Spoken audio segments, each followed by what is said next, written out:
What's good, y'all? We back. But yeah, today I'm just doing a book review. Welcome to GOHANBEFIT, man. Y'all go follow me on IG. You know what I mean? Right now, the book that I'm reading is My Business His Way: Wisdom and Inspiration for Entrepreneurs. And whether you believe in a higher spirit or not, I think it's valuable to believe in something greater than yourself. And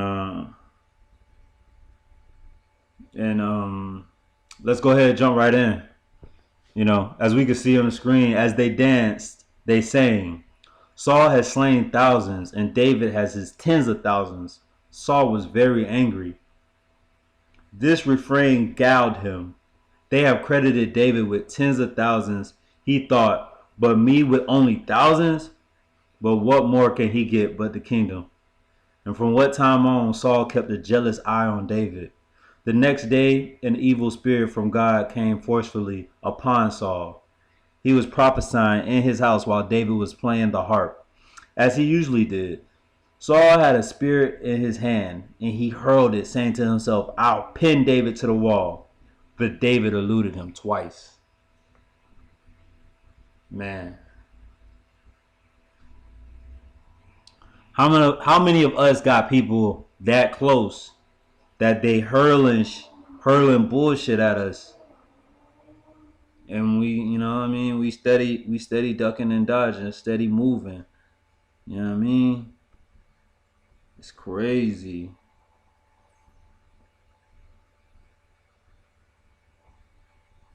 But then what you gotta understand is that God allowed this to happen. You know what I mean? Because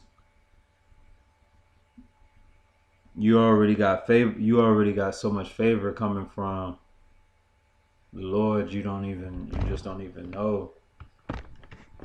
You just don't even know how blessed you are. He slain thousands. Right here at the beginning of the text, Saul has slain his thousands, and David has his tens of thousands. That just shows you won't be able to receive favor. You won't have as much protection when you hating on people. You're not gonna be like, just cause haters hate with you, the hater gonna hate with the haters and hate on the hater. Like the niggas who not hating, they all appreciating. For real though. Saul has slain his thousands and David has his tens of thousands. Saul was very angry. Like, what you jealous for? Why would Saul be jealous? And in this book, to understand who Saul is, Saul became Paul in the New Testament. And he is one of the disciples of Jesus, and also one of the leaders to minister Christianity.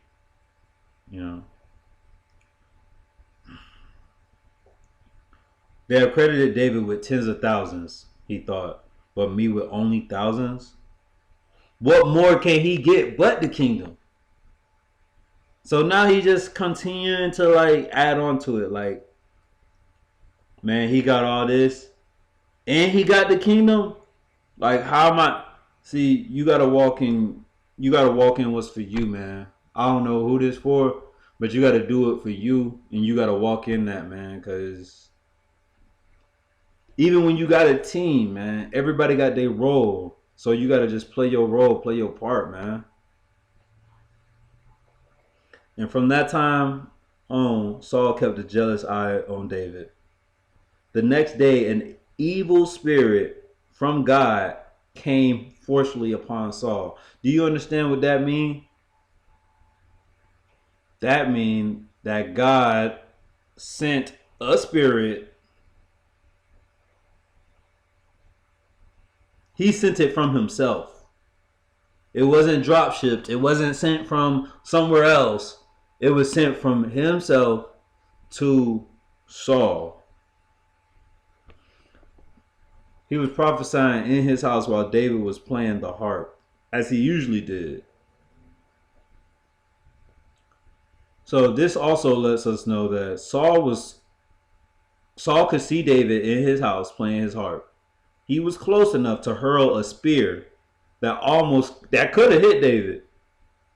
But you see David playing a spear. He's, practicing his instrument, enjoying the melody and and the peace that comes with music. And we got Saul here. He was already jelly. He was already a hater. But God put a little extra seasoning on it. He's like, go ahead, you know what I mean? Let me push this man off the cliff. You've been wanting to do it, so go ahead and do it, man. And he accepted it. Hurled a spear at him, and he eluded it twice. Oh man, it's a lot to be said for people who,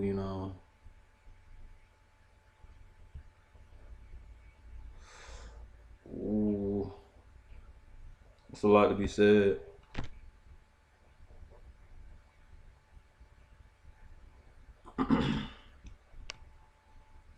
For keeping your focus, man, and staying above water for sure, man. There's a lot to be said about that, man. Being focused, staying on the path, man. Moving towards the future. Yeah, but my bad, y'all. But moving towards the future, you can't relate to your future. Let's look at Saul. Did he know he was going to become Paul? Did he know he was going to be a disciple of Christ?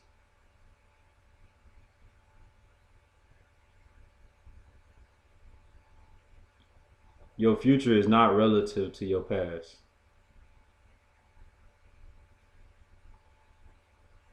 In a lot of ways. The only relative thing between your past and your future is you. So that comes in line with choosing who you want to be. That comes in line with choosing who you want to be in this world, in this life, Because don't let your past define you, and just constantly keep gripping towards the future. And I maybe want to add a song. Time keep on slipping, tripping, clipping into the future. But yeah, man, it means a lot, that you don't know who you'll be in the future.